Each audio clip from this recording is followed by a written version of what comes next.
Greetings and welcome to this week's episode of UC Weekly News. I'm your host, as always, David Danto, and I know it's November. I know it's not January yet, but we're going to be talking CES 2026. I've got a couple of great guests with me. First of all, you all know Tim Albright. Tim, say hi to everybody. Hello, everybody. How are you, sir? Thank you for joining me for this one, Tim. And we're introducing everybody to Brian Comiskey, who is with CES. Brian, tell us what your role is at CES, what you do there.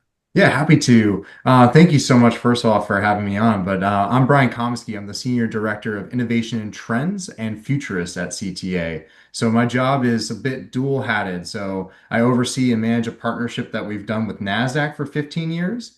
But as it pertains to CES, my job is to figure out what are the emerging technologies and trends that are appearing on the show floor and how are they going to shape and impact society in the coming years. Brian, does that mean that you're the person that's going to be giving the Tech Trends presentation on Sunday evening? That is in fact correct. I will be giving the tech presentation on Sunday evening, as well as doing another take of it on Monday morning. Those Sunday evening things that come just before the unveiled event that takes place at CES, this is all inside terms. So if you guys don't know it, forget it. I apologize. But those they're getting packed lately. I mean, it's been standing room only the last 3 years. Yeah, I mean, I think it's really grown. I think a lot of media want to get a really good insight to what's happening at the show beforehand, and then get a taste of the show floor by going to CES Unveiled, which happens right after that presentation, so they can see a bit early on what is going to be on the show floor this year. All right, so let's get into what we think we're going to see at the show this year. Obviously, we don't know everything, but we do know a few things that are going on, and I can even give some previews of some things that you guys don't even know about. But interestingly, I guess this is going to be the year of the AI washing. If last year wasn't, this year is certainly going to be. I assume that we're going to have, as I've said on some other webcasts before, AI toilet paper and AI toothpaste, and AI robots and AI everything. I mean, are we starting to see people take, scratch out metaverse and put in AI everywhere where it was, Brian? I think it's more what I call an era of intelligent transformation is what's occurring right now, which really is, it does speak to the fact that AI capabilities are permeating across multiple sectors and different industries and really pushing them forward. So I think we're going to see AI, but I think it's going to be a lot more solutions in the enterprise space, a lot in the healthcare space. Automotive is certainly going to see a lot of AI. And then I think I'd be remiss if I didn't say that robotics was going to play an important part for AI as well, really being a extension of it as physical AI. Well, and Danto, you actually kind of stole my thunder because I had written down, the metaverse and what we saw 4 years ago now, when we walked on the show floor, everything was the metaverse. It was meta everything. 2 years ago was the first kind of blush with AI. We saw a number of folks that were out there. I ran into some folks down at the Eureka Park that had some really, really interesting applications.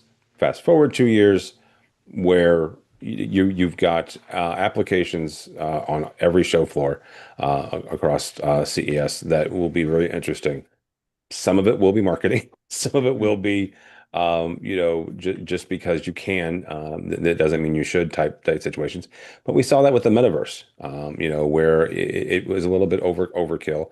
You'll have to do your due diligence. That's what you and I are there for, right? Is to talk to people and see exactly what the application is and the, how real that tech is. Yeah. Yeah, and So, I think, oh, I was going to say quickly to that point, I think a lot of it too is how did some of the metaverse technologies pivot into being more digital twin focused or industrial AI focused? So it's one of those, sometimes the branding or the marketing around it changes, but there's still a real application there that I think is quite important. The example I think of is what Siemens has done in the digital twin space. They called it industrial metaverse, but they've pivoted and called it industrial AI to really focus, I think, on what's going on behind the scenes, which is how are these algorithms really creating a way to optimize factory design, really push forward textile manufacturing, as well as even build race cars. So sometimes it comes down to it's maybe initially it's marketed as one thing, but then a realization of this is the actual technology behind it that's quite important. one of the things that we see, and this is not just at CES, although that's the largest conference, but in the context of this conversation, but we see a huge noise floor at a lot of these exhibits and conferences that Tim, that you and I go to, and that includes CES, where everything sort of blends in. The really good standout pieces kind of get lost in the hum, the drone of everything else that's going on, that's pure marketing and trying to catch on with marketing. And it's a little hard sometimes to pick out the trends and things that are actually really going to happen. So we'll give you the buy on AI, Brian, because I have a feeling that we could spend the next few hours talking about it, and whether it's the nuclear power that's powering it, or systems that are actually using it. Let's pass that. But why don't we talk about some of the other things? First of all, give us the dates of CES again, and the logistics, because I know you've opened a new location, right, at the Fontainebleau, a Foundry this year. So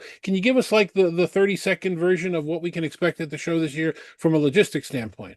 Yeah, of course. So the show is going to be from January 6th through 9th in Las Vegas, between the Las Vegas Convention Center, the Venetian Expo, as well as C-Space Programming, which C-Space is our area for content and marketing. That will be over at the Aria, as well as the Cosmo. We also have our media days that will be January 4th through 5th, so the Sunday and Monday of that time. And then you did mention we'll have a new portion of the show, which will be called CS Foundry, which takes place on days 2 and 3 of the show, so 7th and 8th. And that's going to be focused primarily on AI as well as quantum technologies, really showcasing what the future looks like in that regard. It will be full of programming in terms of speaking and demos, as well as some small exhibits to really get hands-on software demonstrations of what's going on in the AI and quantum space. And that will be a nice sort of show within a show because, to your point, CES is really grown. It's over 2 million net square feet across the show floors of Vegas. So you really get into this play of, you have a few thousand exhibitors, you have well over 100,000 attendees. How do you navigate that show floor? Well, a lot of that will be some of our enhanced app features that we're going to have to play. And then preparing for the show using the website cs.tech will really help that really navigate your show as well. Yeah, one of the saddest times I ever had was probably about 20 years ago at CES, when I realized I couldn't see the show anymore. It's impossible for an individual to attend the show. You either have to go in a group, or you have to pick and choose the various pieces and divide and conquer, because it's just too big to see Yeah. everything that's going on. And Tim, I know you and I spoke about it a number of times, is you want to try and make sure that you're in one place for a day. You don't want to spend half the time that you're in Vegas, on transportation getting between venues. Well, and part of that is there's two things there. Part of that is the planning ahead, and the other part are the media days that Brian was talking about. My first one was again 6 years ago, and I was very impressed with the ability to get more information out of those media days than I expected. And here's the reason why, because I've been to press conferences before, right? Where you go, somebody gets on there and they, hey, this is my newfangled whatever. Um, but those media days were really helpful for us to be able to kind of filter through and go, okay, this is what's important to me and to our audience, right? So this is where I need to go for the next 3 or 4 days. I really appreciate those. Everything under the sun from the Saturday and the Sunday, the 2 days before. But also kind of how CES is cordoned off into areas, right? There's a healthcare area, a healthcare tech area, right? There's Enormous. yeah, ginormous. There's an entire, let's say, automotive or driving or vehicle area. So it's really cool. And my favorite place, honestly, is the bottom, the first floor of the Venetian. Eureka Park is still one of my favorite places in the world because you are going to find people who had an idea and ran with it. And that to me, just that generic story is fascinating. But really kind of being able to spend some time with those folks is something that I make a point of spending at least a few hours kind of hearing and figuring out those stories. Brian, tell me, we mentioned AI, and Mhm. we've touched on healthcare, at least in this conversation, and saying how Yeah. big it is and how important it's become to the show. What are the other top three, four, five subject matter areas that we think are going to be really hot this year? Yeah, of course. Well, I think it's important to contextualize AI or health, I should say, into a larger trend, which is longevity, which speaks to just Hmm. longer, healthier, better living. And that's really a combination of a few other trends that are occurring. One is the smart home getting more advanced, getting more standardized across the board, and having a lot more health features built in. When we think about, we've done studies at CTA that showcase that devices like smart smoke detectors and smart doorbells are sometimes considered critical healthcare devices, especially for an aging population. At the Venetian Expo this year is where you'll see a lot of smart home co-located with digital health technologies. So that's an important story. And then, of course, in that category, you also get food tech playing a role in there because nutrition is important and sleep technologies is a great role. So that's really the story of what's going on in the Venetian in a lot of ways is that longevity story. In West Hall of the Las Vegas Convention Center, that's where our mobility story is going to be taking place. And it's really the entire ecosystem, not just cars itself, but the connected platforms that are occurring on board that allow for better self-driving, better connected features and infotainment, as well as the electrification story, which does continue as a global trend where you're starting to see vehicles. It was just announced today, some car companies are starting to allow vehicles to charge the home Mm. themselves and really go the other way. So that's the mobility story. We'll also in North Hall have a few collection of really good trends. One being we're gonna, CES is encompassing in of many trends, including even the enterprise now. So we'll see enterprise AI technologies as well as robotics play an important role. I think robotics is going to be one of the biggest trends in general on the show floor this year, seeing humanoids really showcase how advanced motion and language is improving on robotic capabilities.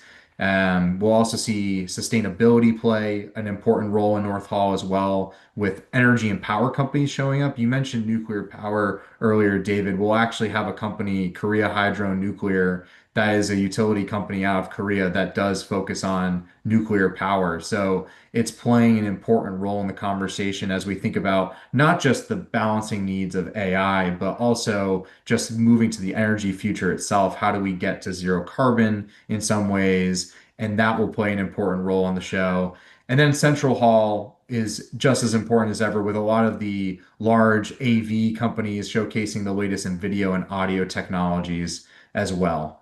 Now, I recall Samsung last year went literally wall to wall. First time they ever did that. You couldn't go from the front of the central hall to the back of the central hall without passing through the Samsung booth, which was really interesting. And I'll give everybody a little bit of a hint of the folks, my good friends at the IEEE are going to be showing off make your own karaoke things in their booth in the back, right near Sony. So that's definitely Hmm. one of the stops that I want to go by. And there'll be might be some other special announcements from those guys as well. So that's going to be really exciting. Brian, is the convention center going to be completely open? Are we going to have all the halls open again for the first time in a few years?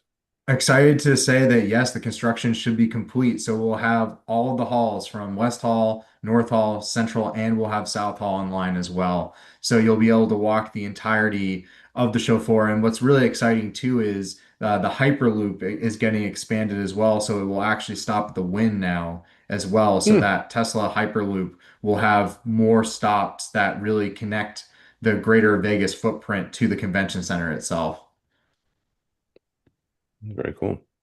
One of the things I have a question for you, though, Brian, is one of the things that you were talking about here is not just the enterprise AI, but the power consumption and the power technology that we're seeing. One of the things for that is certainly sustainability and the carbon footprint. The other side, though, is the consumption of power for AI, right? So it is this interesting kind of this loop. What are you seeing as far as what's coming down the pipeline in January and beyond to meet the needs for these AI tools?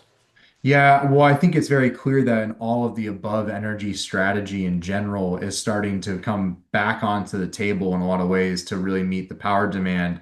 In particular, I think a lot of that is the rising popularity of nuclear again. Last year in Eureka Park, we had a smaller startup that was showcasing nuclear, and there's possibility that Eureka Park will have that again. But as I mentioned, on the show floor in North Hall, we'll actually have a larger exhibit featuring a nuclear power provider. Because why is nuclear nuclear important? Well, it really speaks to the energy density that's able to meet the demands of AI overall. So that I think speaks to that we're starting to see just a shift in recognizing that, renewables are starting to play a larger role in the base grid in terms of energy workloads. Battery storage is getting better, so solar and wind are certainly playing an important role as ever. And companies like Jackery that showcase solar and wind solutions that for individual use are showing that there's a wide variety of different pathways to go renewables. But that presence of nuclear, I think, showcase how seriously overall this idea of modernizing the grid is becoming in terms of a major trend within the energy sector. I think there's a recognition that not just domestically here in the States, but also globally, there is a need to refresh the grid that is making it not only more energy dense, but making it resilient, making it flexible, especially in case of outages. And so I won't be surprised too if we don't, I would be surprised if we don't see solutions as well that showcase how AI is playing a role doing predictive outage prevention for some of these grids. So ironically, it's not just AI meeting or needing to have energy meet its demand, but AI playing a role in helping get that under control.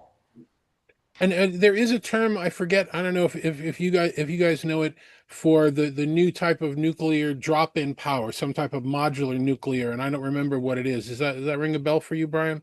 I was going to say, I think of small modular reactors, SMRs is what comes into play. I don't know if there's another term that you're thinking of in general, but SMRs themselves are starting to get a lot of play in terms of a lot more approvals, a lot more investment in the space, and a lot more interest. And I would also be remiss if I didn't mention that fusion is also gaining traction and popularity. We've had successful ignition, which is a key milestone in terms of making nuclear fusion possible occurred Just a last couple of days years. ago, I saw the article.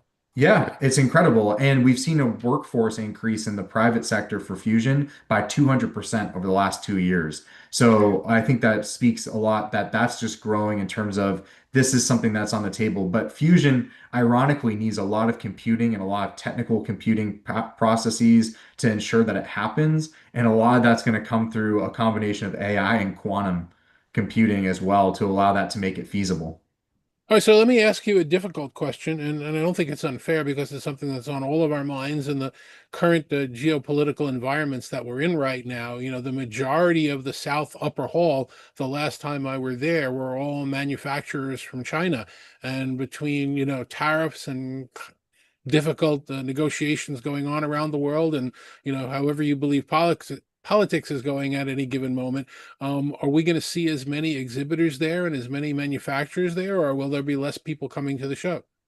I think CES showcases that innovation is global and transcends borders. And so I know, tracking very closely what's going on in terms of the visa situation, what's going on in terms of travel, and, people are excited to come to the show. We expect to see exhibitors from all over the world. We get about 160 countries worth of exhibitors and attendees. So looking at that, we expect fully to see exhibitors from Korea, especially. Korea is actually our largest in terms of outside the United States. We see the most exhibitors and attendees coming from Korea, so we expect good attendance from them.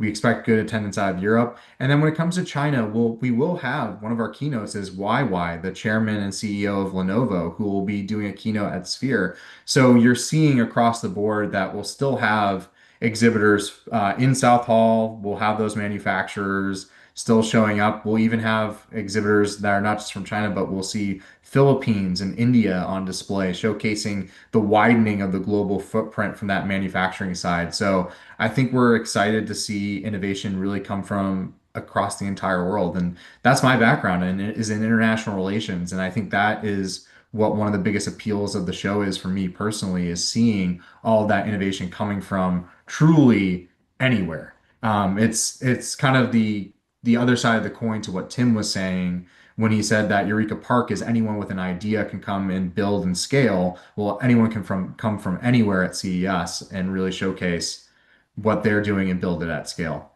Yeah, and I think that expanding global footprint is incredibly important, not just for CES, but for the technology sector in general.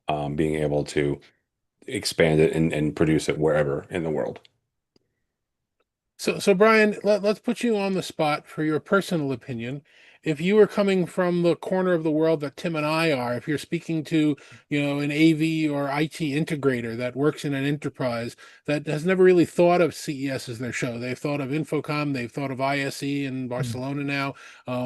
What would be the top two or three things you would suggest that they make sure that they see when they drop in at the show? Well, I definitely would suggest that they go to Eureka Park. I think that that is a showcase of just innovation across the board, and they'd be surprised by some of the ideas that they see there that were novel and new. I think that would be the first area that I would send them to, because I think it gets you a good taste of who is hungry to really showcase and scale their idea. And I think it gets to the spirit and positivity of the show. I think that's the first and foremost where I'd send anybody, no matter what their background is. And then I think the next area I'd send them to would be Central Hall to see some of the large AV companies and showcasing what their latest advancements are. So what's TCL doing? What's LG doing? Maybe what's even to think about what's going on in some other sectors that are adjacent. What's Panasonic doing across the board? And so I think that those would be the two areas that I'd point them to immediately to really get a feel of what the show would look like. Yeah, I would agree with that, especially again, like I said, Eureka is my favorite place, but that Central Hall, and you go in there, and all the way down at the end, you got Sony. So been there for years. So I guess I really should ask you about AR, VR, spatial computing, Brian. It's one of the things that I tend to argue with some of the other analysts about. I'm always of the opinion that if a lockdown pandemic where we were all forced at home couldn't get people using it, it'll never be a mass market product. It'll only be industrial. But I know there are people that would vehemently disagree with me and have said so. What's your thinking about what we'll see in terms of that whole space this year? I think we'll definitely see a strong presence from smart glasses as well as spatial computing, really as a growth area. Particularly, I think smart glasses are starting to get their growth and showcasing that they have a form factor and a design that actually has the ability to, if there's any possible device that could go up against the smartphone in terms of lightweight, has a good screen and computing technology, it's the smart glasses. And that will diffuse into overall, I think, mixed reality glasses as well as some AR glasses in terms of their capabilities. So I think it's certainly a trend to watch at the show. It's one that has surprised me in terms of its growth over the last couple of years, and I'm looking forward to seeing it grow more at CES 2026. Yeah, I was surprised that the Luxottica Nuance didn't take off any faster than it did. I mean, I know it needed approvals, but the whole idea that I could wear a pair of glasses and have it improve the hearing that all us old guys start to have problems with, I thought that that was a natural winner, but then I'm really not seeing it in any retail location. So, you never know what's going to take off and what isn't. Yeah, and I think sometimes to your point, the regulatory approvals sometimes depend on what that adoption looks like. And I think it's just the idea of the more diffusion of new models across the board, so more options for consumers to look at. I'm a big fan of those myself. I got to experiment and test with them at the show, and I can tell you on the show floor, that was one of the best inventions to have. I could really understand what people were saying. So I think sometimes with these trends that they take maybe a little bit longer than we expect, but doesn't mean that the innovation and the interest isn't there. So, Tim, thank you very much for joining us today. If anybody wants to find out more information about what you do or where you are, how would you suggest they go about doing that? Simplest, easiest way is to go by the website avnation.tv. That is avnation.tv. I could have always used you saying an older version of that, although you have a new AVNation logo, so I guess I do.